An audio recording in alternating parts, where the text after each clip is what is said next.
Did I strangle with my hands with a rope? Smother them? Do you remember smothering any of them? Not necessarily, no. Okay. The year was 1990 when Gary Randall Muehlberg started his killing spree in St. Louis, Missouri. Also known as the package killer, this innocent-looking 73-year-old is a monster accused of murdering and dismembering multiple victims over 30 years ago. As the police dug deeper for more information, many harrowing and bone-chilling details resurfaced. Do you remember putting her in the trash can? Do you remember putting her in the trash can? Yeah. Over the years, Gary strangled many of his victims to death and discarded their bodies in trash cans and plastic bags, all in the hopes of escaping justice.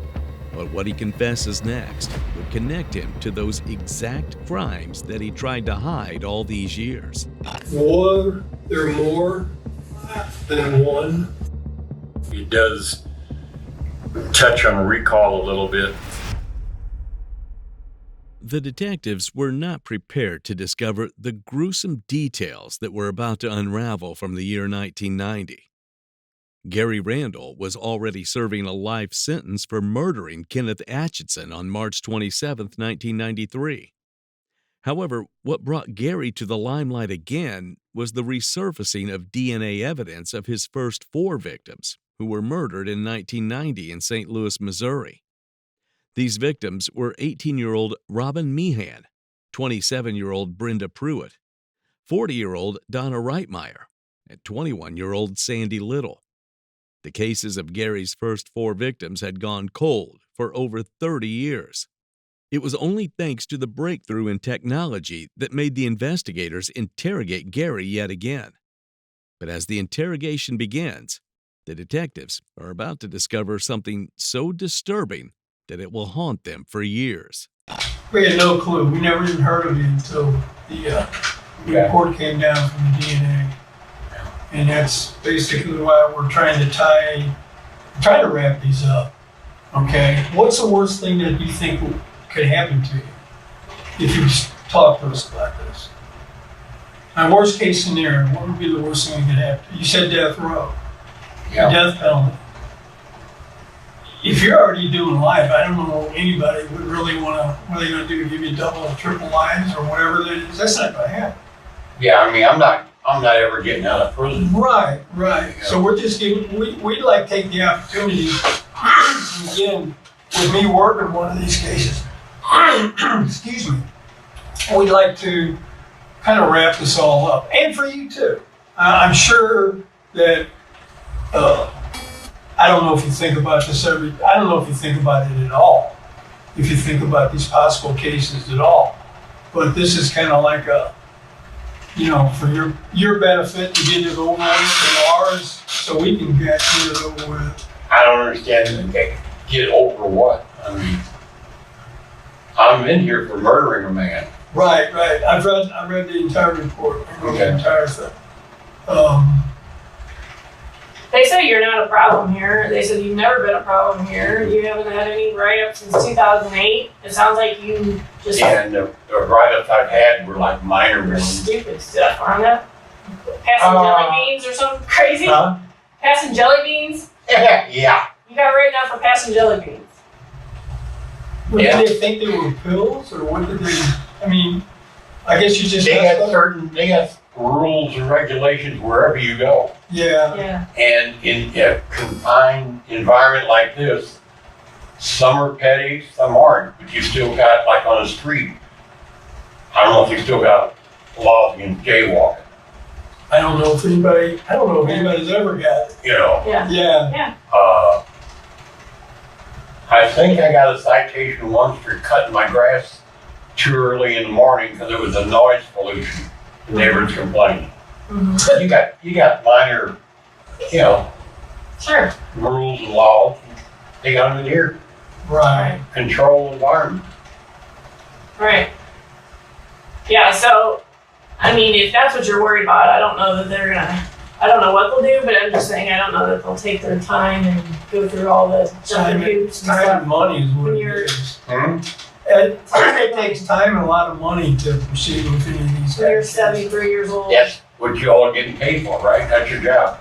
Right, and that's why we're here. Yeah. That's why we're here. Yeah.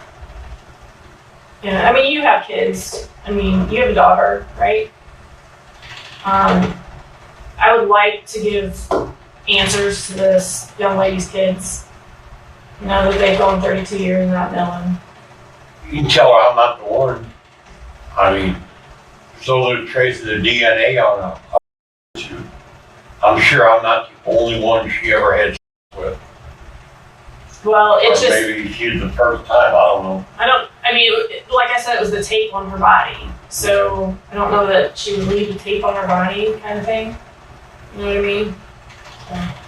So, well, like I said, I know we're throwing a lot at you. Yeah. We are throwing a lot at you. Yeah, I'd say so. I mean, I feel like I'm being accused of a homicide. I mean, that's what the questions are. Well, I mean, You found a dead with traces of my DNA on something. mhm. Okay. One of them, we might be able to explain away, maybe the wrapper, you know? This young lady happened to be between those two mattresses. She was inside those mattresses. Those are two mattresses? Yeah, Yeah. top and bottom.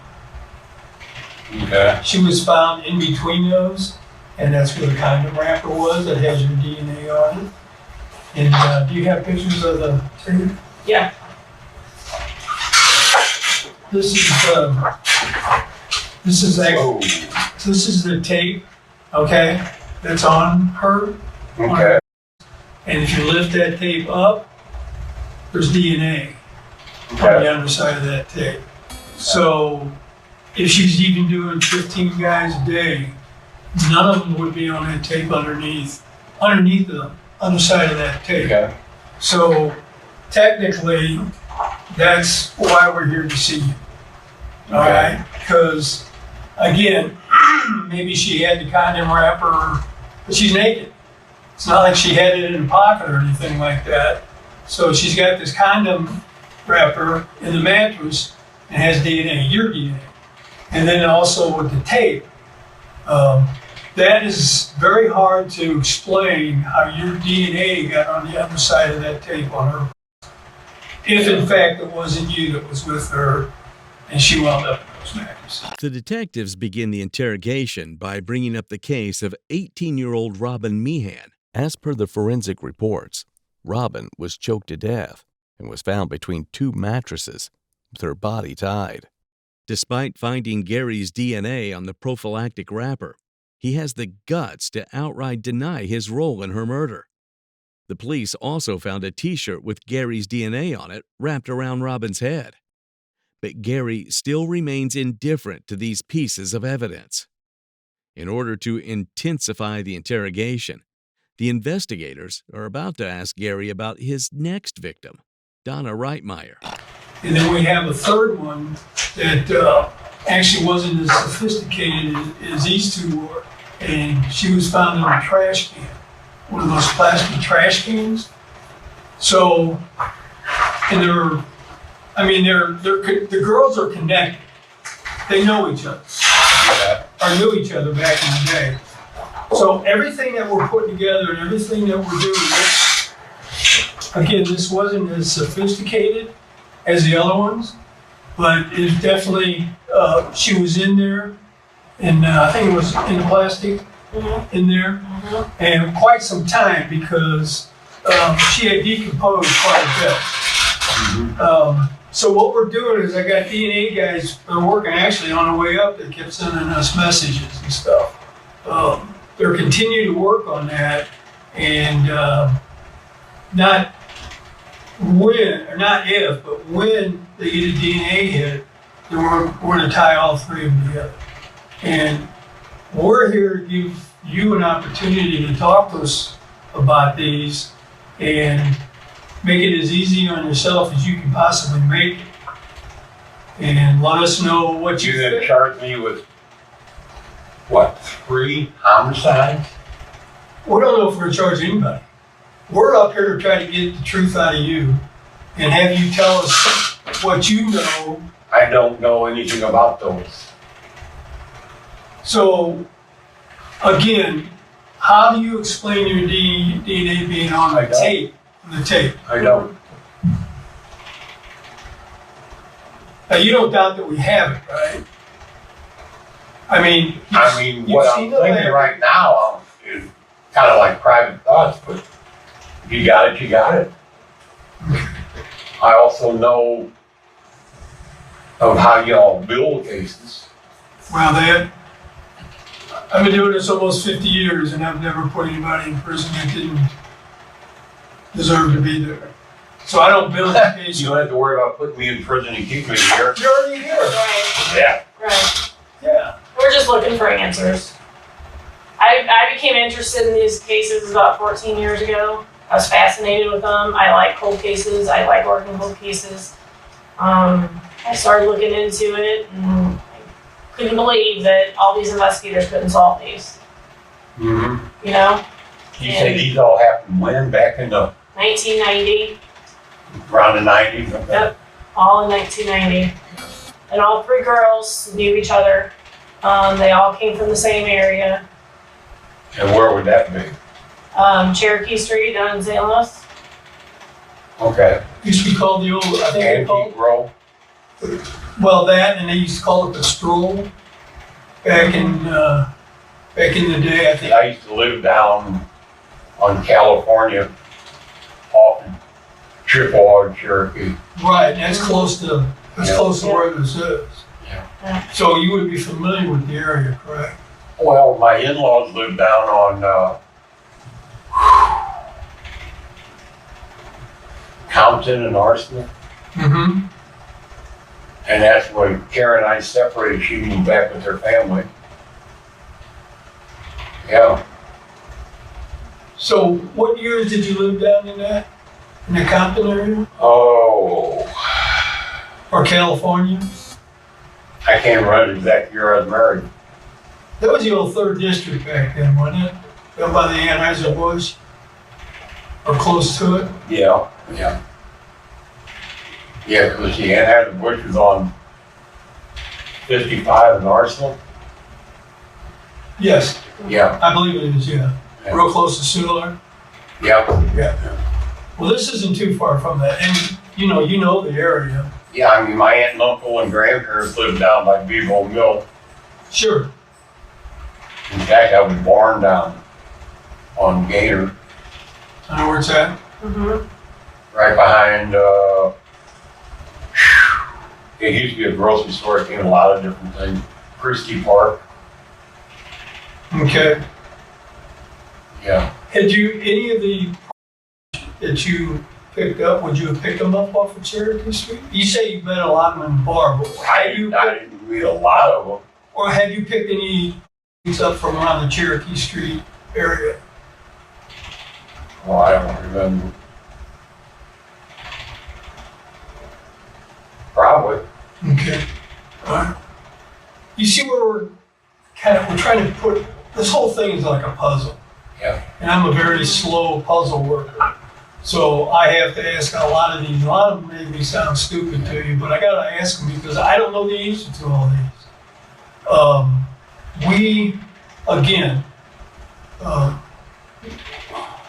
What do you think about a guy writing a book about you? I mean, is that a good thing, a bad thing, or what do you think? I never thought. I'm not thinking about it. I mean, The way the detectives act all buddy-buddy with Gary is a tactic of breaking his defense. The forensic reports prove that Donna Reitmeyer's body was found in a trash can wrapped in a plastic bag. The forensic experts determined her cause of death to be strangulation. Being the disgraceful serial killer that Gary is, he remains quiet, sensing that the investigators might be riled up by his lack of answers. Gary decides to use his trump card, a request for a lawyer. Considering Gary's demand for a lawyer, the detectives stop this interrogation. But they're not done yet.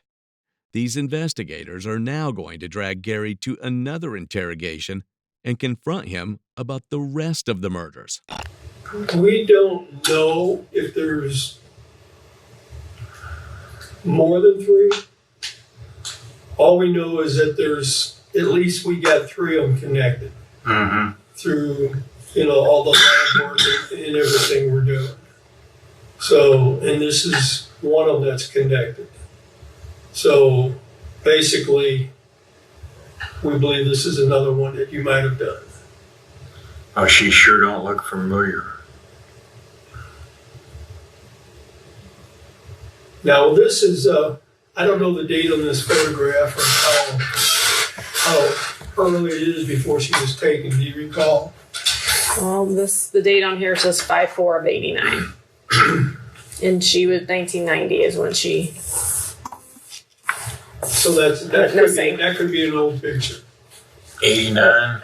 Less than a year. Less than a year. What was this one, 89 too?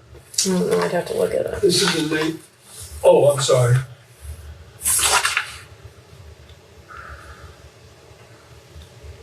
Yeah, it looks like an 89.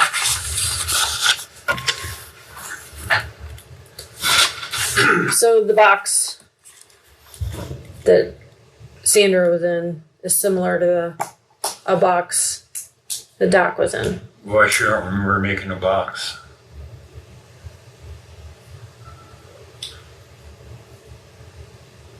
Did you have any old dressers sitting around that?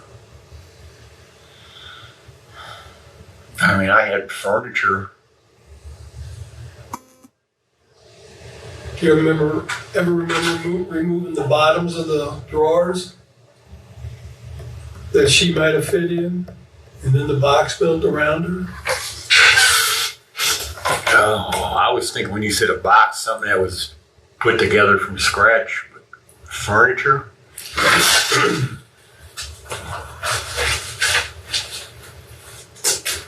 This box may not have been built by you. It may have been a box that you had from a work site or something like that you might have stored other things in. But she originally was put into a dresser, small dresser drawer.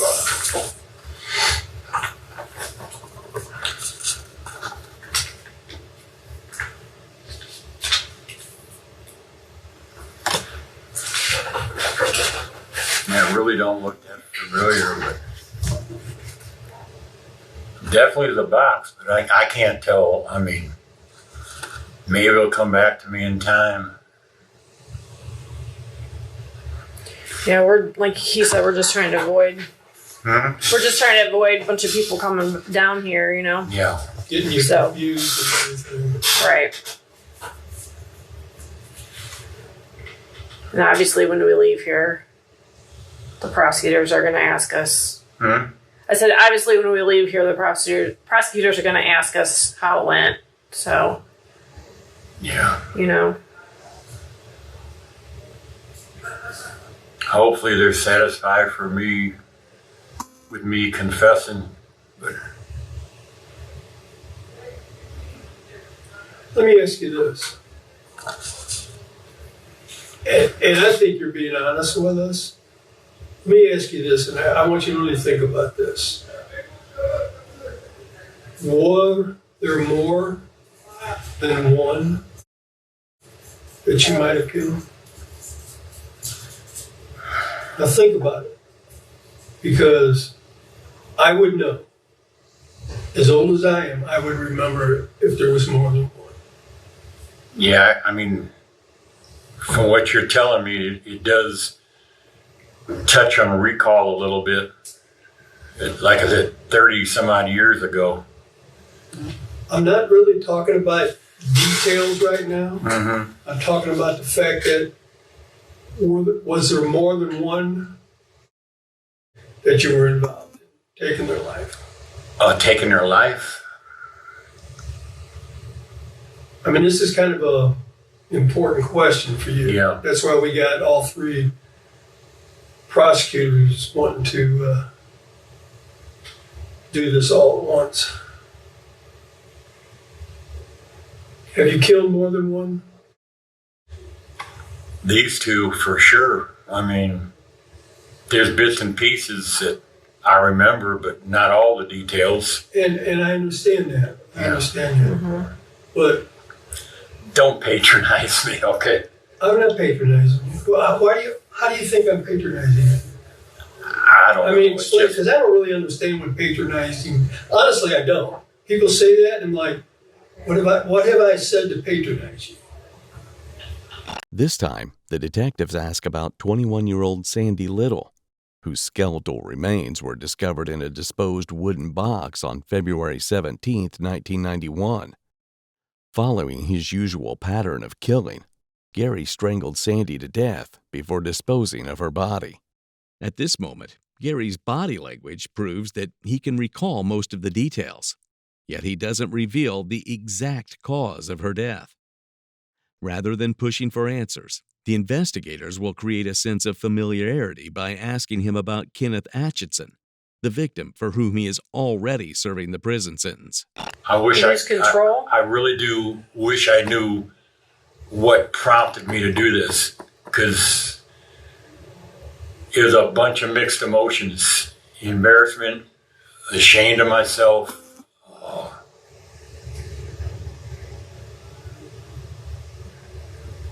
What tripped the scale to cause this to happen? Mm-hmm. I myself may never know. You know, admitting something to other people is relatively easier than accepting the responsibility to oneself. I don't know if that makes sense, but I mean, Absolutely, it does. I've done things I'm damn proud of. Oh, sure you have. Just ain't one, none of them. I know it's hard to do, but now's the time to get it out. I mean, like you said, you don't know how much time you have left. When the right thing to do is to get it all out, get it off your conscience, and knowing that you did what you could while you were on this earth. You know? Right now, I feel like I've done a lot just talking to y'all, and I guess confessing to these. Maybe. Go We ahead. just wanted a little bit more detail into what was going, what I happened. can understand it. You all want as much detail to make sure you got the right guy. No, we got all the evidence as you. And I showed you the lab reports when we were here before. But you're saying some other name, Danny, somebody that. That's just a name that had come up throughout the 30 years. Okay. We don't have his DNA. We have yours. So we thought maybe because some of the stuff, looked like it linked to Danny. So we thought maybe you were friends with him or knew him at some point. Boy, that name. But his DNA didn't come back to anything, and then it hit to you, and then every piece of evidence has come back with your DNA. Yeah.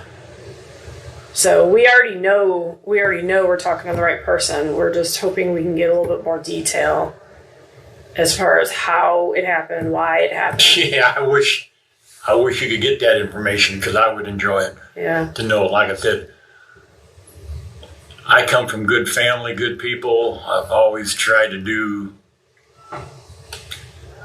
maybe not the right thing, but the proper thing. I just, because these dates are similar to each other within months of each other. A couple months here. And then again, all these happened in 1990. So these booking photos were just the year prior. They happened in 1990. How come there's 89 dates on it? Well, these are when they were arrested in 1989. Oh. And then the actual incident, the murders happened in 1990. So a year after these pictures. Those are the Yeah. those are the mug shots. Yeah. Yeah. Okay. Well, that clarified that. What time of year did you find them? She was March, and she went missing in fall of 1990, but she wasn't found until February 91. So that's why I asked you how long you might have kept kept her. Yeah, she wouldn't have been at my house that long. Because I had custody of my kids on a couple of weekends a month. Can you remember where you would have taken her? Hmm? Do you remember where you took her? Did you own any property or garages or somebody else's house or No, I didn't. in the woods or?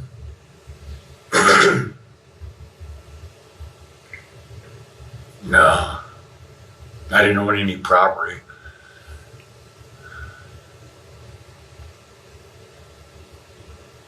Because from the time she was taken until the time they found her was a pretty good amount of time. And she, Sound like, what, 3 or 4 months? But she was she was really decomposed when we found her. Mm-hmm. So we're just trying to figure out the location where she might have been. Because the first one you said you didn't see for maybe a day, if that much, or a couple of days. And this one here, and it was dropped off on the day it was found.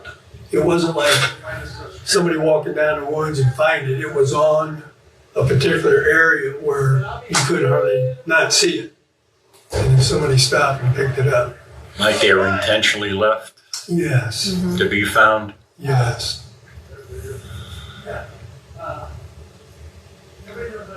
According to the investigative evidence, Kenneth Atchison went to Gary's residence to purchase a car worth $6,000 in early 1993.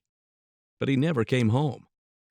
Later, Kenneth's body was discovered in a coffin made of plywood sheets at Gary's basement. Kenneth was repeatedly tortured, stabbed, and shot while he was alive. However, to maintain his usual evil legacy, Gary took Kenneth's life by strangulation. Yet none of this cruelty is reflected in Gary's demeanor. The way he denies everything with a smirk shows the kind of heartless monster he is. Classic traits of a psychopath. And on top of that, Gary still doesn't reveal what he did to Sandy Little, even after seeing her autopsy photos from 1991. It is as if he is unfazed by the reality of his action in the least. But in the next footage, Gary will open up more and give some chilling revelations to how he discarded the bodies. I'm thinking it was along the highway. Probably, 70. Okay. But I can't place how far Old Fallon was out of St. Louis. I know it was west of St. Louis. But Do you remember what was around there?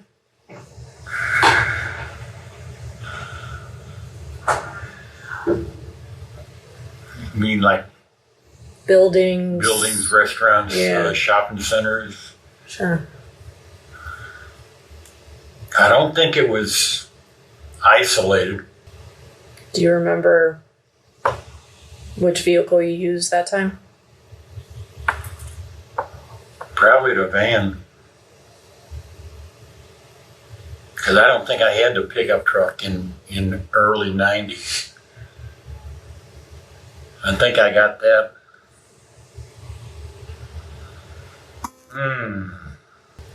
in like late 91, early 91. Might have been, I can't remember when I exactly got that. Do you think it would have been at nighttime? Do you think it would have been at nighttime or daytime? Or? No, nighttime, early morning, when there's not a lot of traffic out on the highway. Mm-hmm. But there's always traffic on the highway. Do you remember getting that box out? I mean, you're a big guy, so I would imagine it wouldn't be too hard for you. I'm thinking it might have been. It's not a box I made. It Okay. had to be existing, something like a shipping crate, piece of furniture. Would that have been something you might have had in your basement? Yeah, it could have been. Remember what might have been shipped in it? You say, because you had a lot of furniture. No, just furniture in a house, like bedroom sets, living room sets, kitchen sets, stuff like that. But I don't think it's something that was just laying around. If it had drawers, like a dresser. Well, this box was actually around. The dresser was inside the box. Mm-hmm. The dresser.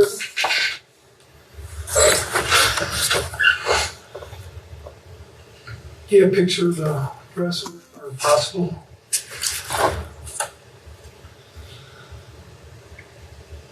And you have to realize that that dresser, she was in that dresser for a long period of time, so the dresser doesn't look probably exactly like you were. Yeah, it looks like dresser front of drawers or something. Mm-hmm.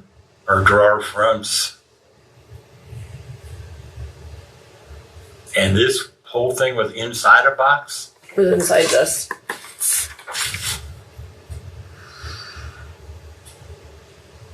Yeah, it looks like a dresser.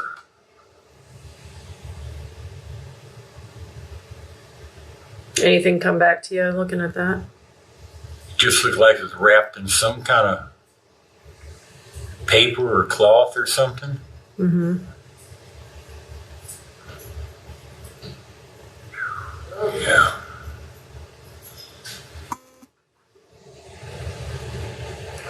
So you said you remember bits and pieces about her and about this incident? I mean, that vaguely looks like a piece of furniture, but don't look like it's in real good shape. Sure, like I said, Yeah. she was in there for a while, so it's not in really good shape. She looked familiar, but yeah, I know it's not Pam. Had some facial features similar to hair and stuff. It, unfortunate and sad, it's just somebody that I picked up on the streets or in a restaurant or something down in South St. Louis. Mm-hmm. Is this your dresser, or would you have gotten it from somewhere else? Looks like something I had in the bedroom. Was it part of a set? Like the... Yeah. I bought a bedroom set when I was in undergrad school back in mid to late 70s up in Fayette, Missouri.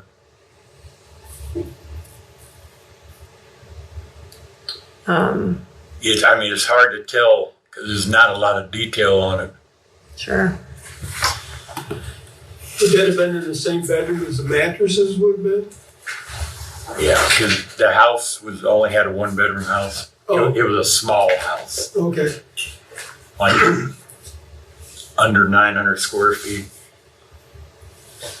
Gary put Sandy's body inside a dresser and disposed of that box at a highway in O'Fallon, Missouri. It's really hard to believe that so much evil lies behind the eyes of this seemingly helpless old man.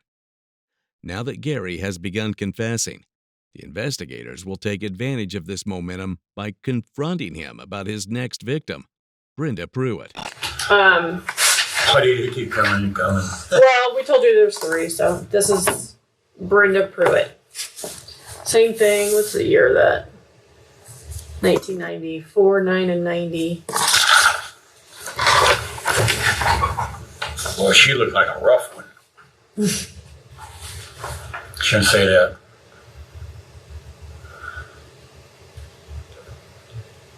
Looked like somebody who definitely would work the streets. Mm-hmm.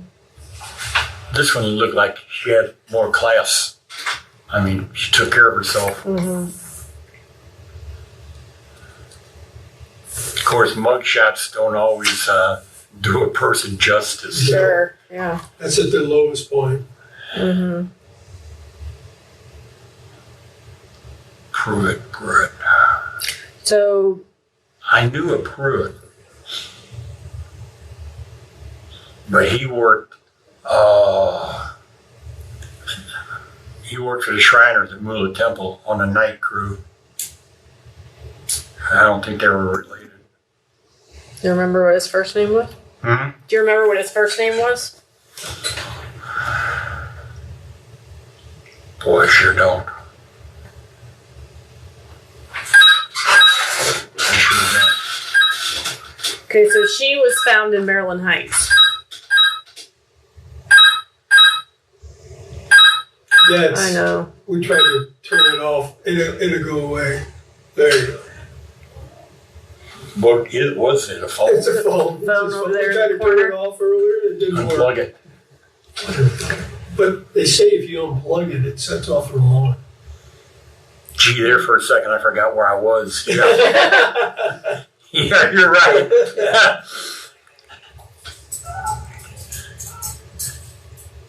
In Maryland Heights. Yeah, so you said you worked at the Shriners. That's also in Maryland Heights, is that right? Yeah, the new Moolah Temple moved from, what was that, Lindell? Yeah. Out to Parkway Junior High School. They bought it and remodeled it.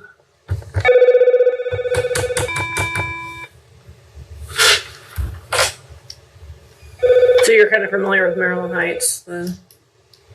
Yeah, Chuck, my old boss, the one that I got involved with Doc and all this, lived in Maryland Heights. How long did you know Chuck?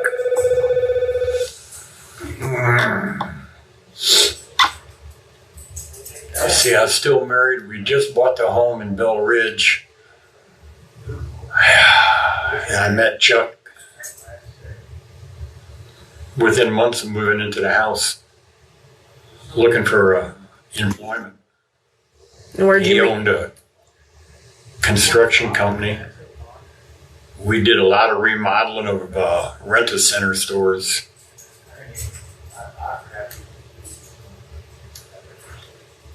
So how did you meet him? I can't remember who introduced us or where I met him.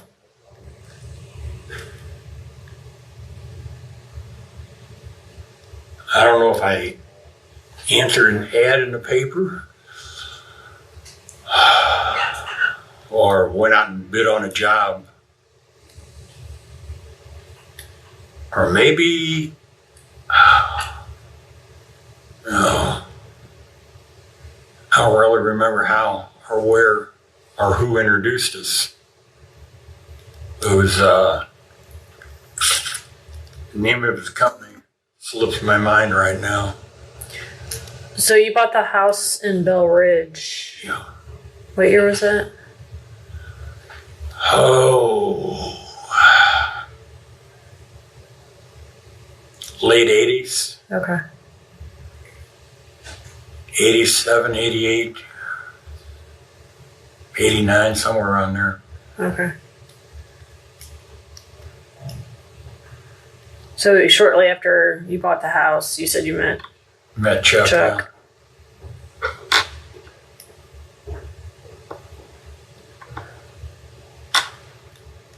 Yeah. So Brenda, does she look familiar to you? None of them that I couldn't pick out of a lineup. I mean, Okay.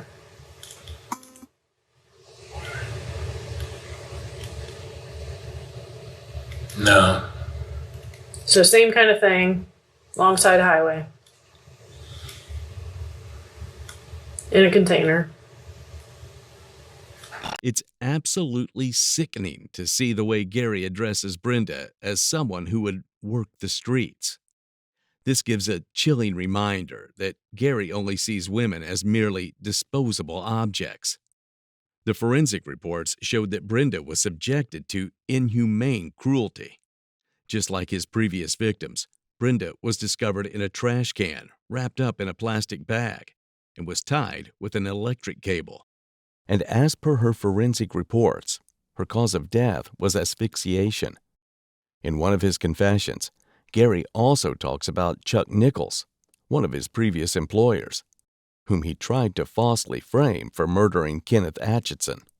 Now that all the known victims are out of the way, the detectives would shed light on Gary's fifth victim.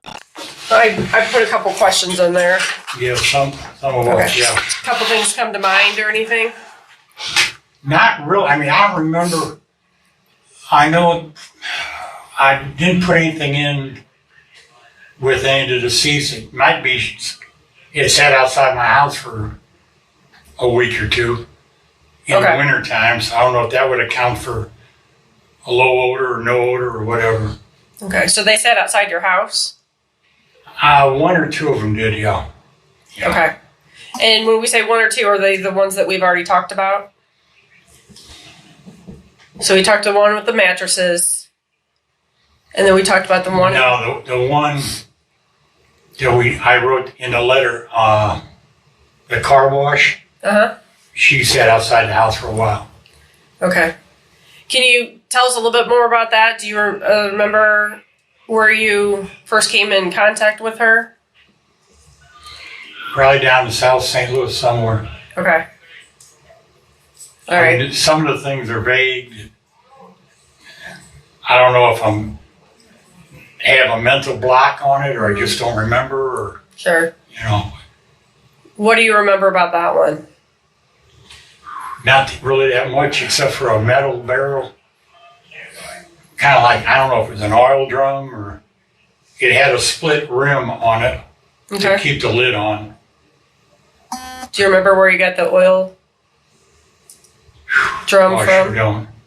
Okay. And we're talking about the one at the car wash, right? Yes, sir. Okay. So do you remember bringing her back to the house? Mm-hmm. Okay. Do you remember anything after that? Not really. Okay. I mean, Okay. Do you remember what you did to her to be able to put her in that drum? besides take her life, Mm-hmm. Can you tell us about taking her life? mm-hmm. Can you tell us about taking her life? just said, for some odd reason, I took her life. And I've been racking my brain trying to think of what I call, whether it makes sense or not, a really dark part of my life. Mm-hmm. I mean, I've been racking my brain trying to figure out what would make me do that. Mm-hmm. You know, what snapped, what popped, what caused it, where the intent was. You say taking her life. Do you remember how you did it? I know there was one, maybe two, that was like with twine or a shoelace or some kind of apparatus. And what did you do with that twine or shoelace? Left it with him. I'm not real sure. It's like, I don't know what happened with their clothes or Okay. any of that. I mean, not to make feeble excuses, but 30 some odd years ago, I can't remember all the specific details. Sure. You know, Mm-hmm. the basic stuff is, I'm good for, I did it. When you say twine or shoelaces, what was the cause of death would have been? I mean, what would you have done with the Do what now? what would you have done with the shoelaces or the twine that you're talking about? Strangled him. Okay. Do you remember doing that? With one of them, I do believe, yeah. I'm not real positive which one. Which one do you remember doing it to? Hmm? Which one do you remember doing it to? I said, I don't. You said one of them. Yeah, I'm not sure in what order, which was the first and which was the last. I'm thinking of one along the highway was probably the last one. Which there was a few on the highway. Do you know which one specifically? Okay, what was that, Highway 61 going up through Troy? Uh-huh. Okay, because at first I thought it was 64, but it's watching the news and weather, 61. And then one of them along, I believe, Interstate 70.